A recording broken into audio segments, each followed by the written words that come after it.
नमस्कार। रैगिंग, भला इस शब्द से कौन वाकिफ नहीं है। सुनने में ये शब्द जितना छोटा है, असल में इसका मतलब और इसकी असलियत उतनी ही दुखद और भयावह होती जा रही है। देश भर में रैगिंग कानूनन अपराध है। बात मध्य प्रदेश की करते हैं।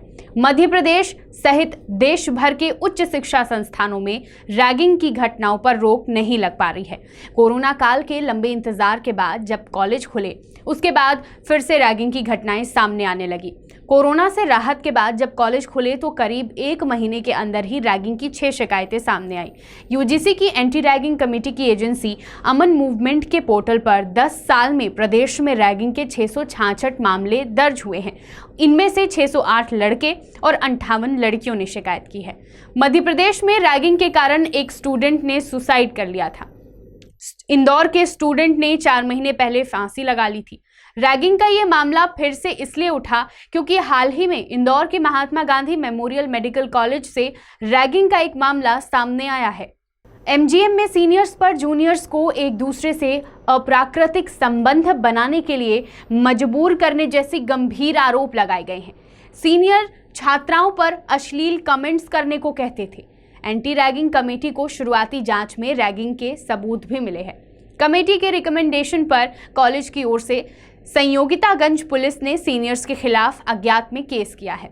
सीनियर स्टूडेंट्स फर्स्ट ईयर के स्टूडेंट्स की 3 माह से रैगिंग ले रहे थे। एक जूनियर स्टूडेंट ने इन सीनियर्स के खिलाफ तमाम टेक्निकल एविडेंस भी जुटाए हैं। इसकी शिकायत दिल्ली यूजीसी और वहां की एंटी रैगिंग कमेटी को भेजी गई। इसके बाद मामला डीन तक पहुंचा और ऑडियो, चैटिंग, लोकेशन सहित तमाम एविडेंस पुलिस को सौंप दिए गए। रैगिंग का ये मामला कॉलेज परिसर का नहीं है, लेकिन पीड़ित स्टूडेंट ने जिन 8-10 फ्लैट में उसे प्रताड़ित किया और गलत हरकत करवाई, वहां की लोकेशन, ऑडियो रिकॉर्डिंग आदि जुटा ली गई। उसके बाद सीनियर्स के खिलाफ शिकायत हुई।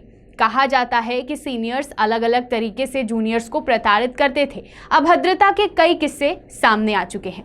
बैच की लड़कियों के साथ भी रैगिंग की घटनाएं हो चुकी हैं।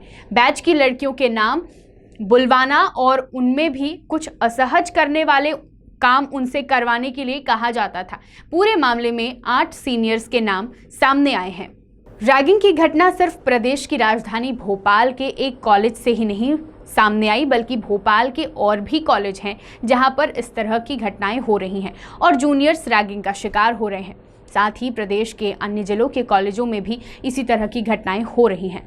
इस मामले में एक्सपर्ट्स का कहना है कि सीनियर स्टूडेंट्स इंस्टीट्यूट में अपना डोमिनेंस दिखाना चाहते हैं और जूनियर्स को अलग अलग तरीकों से परेशान कर एंटरटेन होते हैं। रैगिंग रोकने के लिए एंटी रैगिंग कानून बना, जरा इस पर भी नजर डालते हैं। एंटी रैगिंग कानून के तहत दोषी पाए जाने पर 3 साल की सजा मिल सकती है। दोषी पर आर्थिक दंड भी लगाया जा सकता है।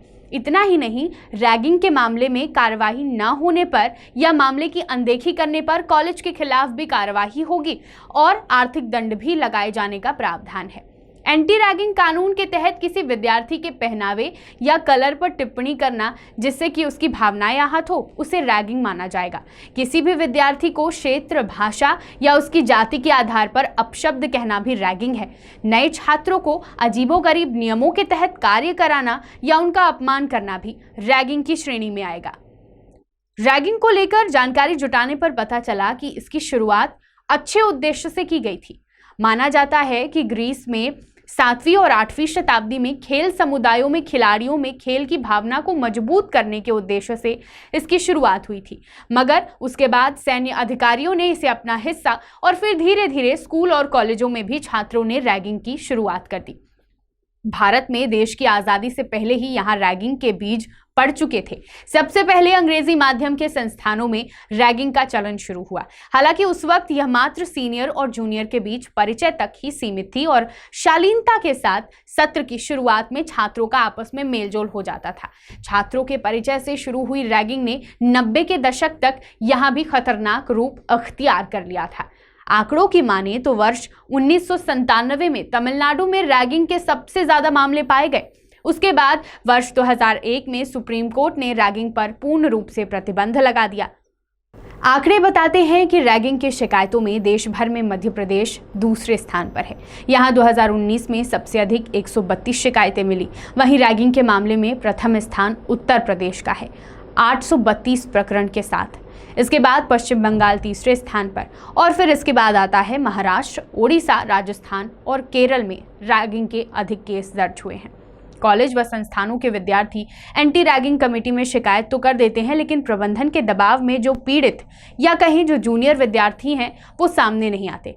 यही कारण है कि पूरे प्रदेश के कॉलेजों में रैगिंग की शिकायतें बढ़ती जा रही हैं।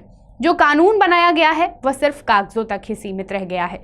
लेकिन यह बड़ी हैरानी की बात है कि कॉलेज में किसी को इतना प्रताड़ित करना कि वह अपनी जान देने को मजबूर हो जाए या उसकी मौत हो जाए बेहद शर्मनाक और निंदनीय है, जिसे रोकने के लिए सही कदम उठाना बेहद ज़रूरी है।